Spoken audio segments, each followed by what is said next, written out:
За 2017 оны 11 сарын 14-ний өдөр 7 дахь удаа их хэмжлэр та бүхэнтэйгээ дахин уулзж байгаа таатай байна. Тэгэхээр өмнөх бичлэгүүдээр би дандаа шашин шүлгийн тухай ярьж байгаа. Энэ удаад ч мөн шашин шүлгийн тухай ярина. Гэхдээ энэ удаад төлхөө Христийн шинний шүтгчдэд асуулт тавина. Төлхөө энэ удаа их хэмжлэр тэгэхээр өөртөө би эргэлзэж явдаг нэг итгэн ширхэг асуултуудад хариулт авахыг зорж энэхүү бичлэг хийж байгаа. Хамгийн нэгдүгээр нэг эргэлзээтэй асуудал надад байдаг. Тэр нь юу гэхээр ертөнцийн эзэн хамгийн анхлаа ингээд бүх юм ингээд од гар гэрсэн Адам Ева дэлхийг бас бүтээ бүгдийг бүтээдэг тийм ээ. Ингээд Адам Ева хоёр бүтээсэн дараа Адам Ева хоёрт хамгийн анхны хоёр хүнд та хоёр энэ сайн мог мэдүүлэгч энэ модноос энэ та хоёр энэ алимны жимсэг та нар идэж болохгүй та хоёр идэх юм бол идэж болохгүй гэсэн тийм одоо зэрлэг болгодог байгаа. Тэгсэн чинь тэр үнийг сатан очоод үгүй та энэ сайн мог мэдүүлэгч алимных нь модноос идээ. Та хоёр сайн мог мэдэх ёстой гэд ятгасараад ихнэртний идүүлдэг байгаа.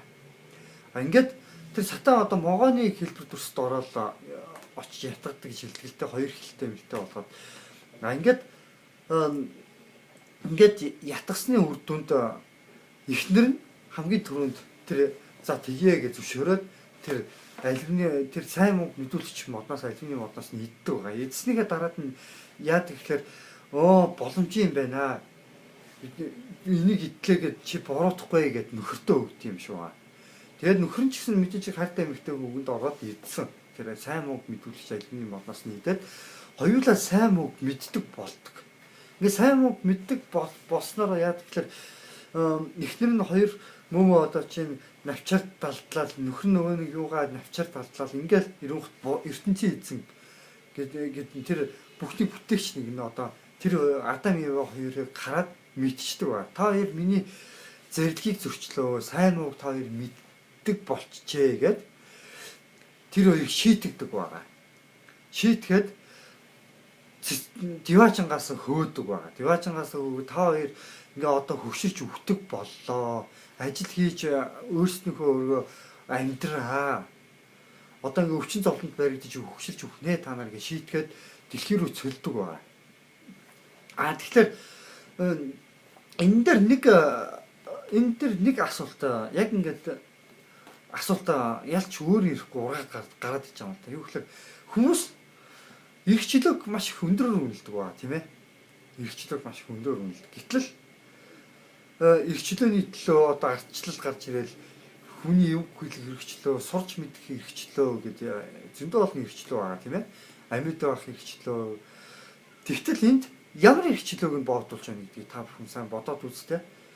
Сурч мэдэх эрхчлөөг нь богдуул хайцсан шүү. Сайн мөнгө мэдчих болохгүй булгаа хайцсан. Юу ч мэдэх ирэхгүй булгаа хайцсан байдаг. Тэгэд хэрвээ би ертөнцийн эзэн одоо чинь өөрийгөө үнэхээр сайн эцэгтэй өөрийгөө зөвлүүлээд идэг л да. Хэрвээ би үнэхээр сайн эцэг өсөн хүүхдээ надаас илүү мэдлэгтэй болоосоо сайн мөнгө мэдсэний төлөө харин шагнаж урамшуулах нь байдаг. Шагнаж би урамшуулах байсан. Харин ертөнцийн эзэн болохоор шагнаж урамшуулах нь байдаг шийтгээд хайцсан ба шүү дээ. Тэгэж адуу малыг бол яг хүмүүс одоо сургаад одоо одоо азар догшин азар бол одоо дээрш нь одоо сууж байгаад ингээд ташууртай сургадаг өхөр бас догшин өхрийг мөхөртөөж бас гадаадхан сууж одоо сургадаг байгаа. Нүгэнд орохгүй одоо чинь бүр зэрлэг араатнууд бол шууд буудаж агнадаг байгаа тийм ээ. Юу нь бол үнтэй ажиллах бас нэг асуудал байгаа. Одоо хоёр дахь асуудал нь болохоор юу вэ гэхээр хүмүүсийг дандаа Христ итгэгч биш одоо Христ итгэгч хүмүүс ер нь бол христчүүд ингээд ард иргэдээ дандаа хонтой зөвлөждөг ба. Тэгээ пасторууд нь өөрсдөө хончин болгочихно. Хоног эцэстийг яах гэж хүмүүс тэжээдэг юм лээ. Та бүхэн мэдж байгаа тийм ээ. Алж идэж альсаар нь хунар хийж ашиглахын төлөө. Ашиггүйсэн бол хизээш тэжээхгүй байсан. Ашиглахын төлөө тэжээдэг. Өөрснийх нь эсрэг бослоо гарах юм бол бушуун шин хүчин дарна. Тийм үү? Тэгэхээр үнэхээр ингэж хонь малтаа зөвлөвлээд ингээд итгээд яваад байх үнэхээр зүв байд юм уу гэж бас би асуумаар санагдтыг. Тэгээд ертөнцийн эзэн одоо чинь сайн л гэдэг. Сайн бол яагаад хүмүүс төрлөختнийг шийтгэдэг. Урд нь бас галан юу л шийтгэсэн байдаг шүү дээ. Тийм ээ. Ингээд галан юу л шийтгэж байгаагийн нэг асуудал байгаа. Энэ бол чи нэг чухамдаа юу юм гэхэл миний бодлоор нэг Атлант өмнөх соёл хүн төрөлхтний өмнөх соёл иргэшилтэй Атлантикчууд буюу энэ Атлантикчуудыг галан юулуулаа шийтгэцээ боловч гэж би зарим үед миний талаа зөв бодолд орж ирдэг л дээ. Тэгэхээр